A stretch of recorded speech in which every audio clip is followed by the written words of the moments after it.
Hello everyone, welcome to the Pisces Guide to Pop Culture. I'm of course your host TJ. Now today I'm reviewing The Pretender by Joe Harkin, which I did a brief update a few weeks ago, or a few days ago, but I wanted to talk about it now that I finished it.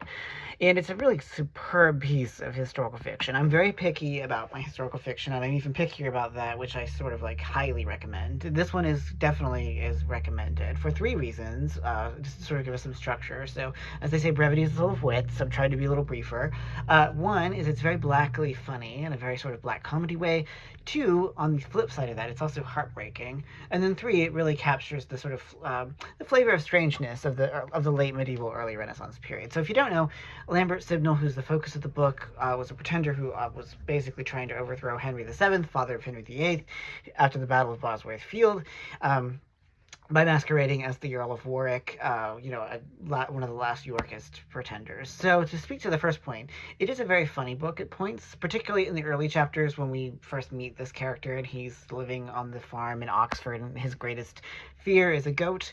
But there's a sort of earthiness to the humor that I really appreciated. As we go through the novel, that sort of falls away slightly and it's more replaced by sort of like darker tone, which leads to the heartbreak because this boy, this who grows up in the country, basically has the rug pulled out from under him and then becomes the pawn in the hands of powerful men before he's defeated and ends up becoming a spit boy at the court of Henry VII, where he also ends up being, a sort of spy master, a spy luring Yorkists into betraying the king, and then of course being either executed or having their wealth confiscated. So it's really quite heartbreaking in that regard that we see his goodness stripped away from him because of the power, the cynicism of the world in which he lives. Which brings us to the third point, which is that it really captures the sense of strangeness of the past. It's familiar and I think accessible. It's more accessible than Wolf Hall, which I love Wolf Hall, but it can be very hard to get into sometimes.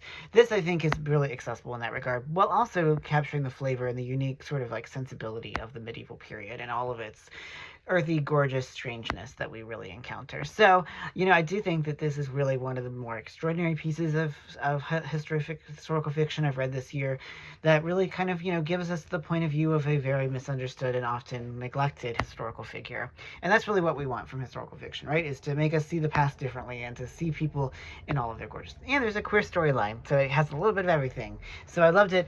I would definitely wholeheartedly give it the Pisces Guide to Pop Culture seal of approval.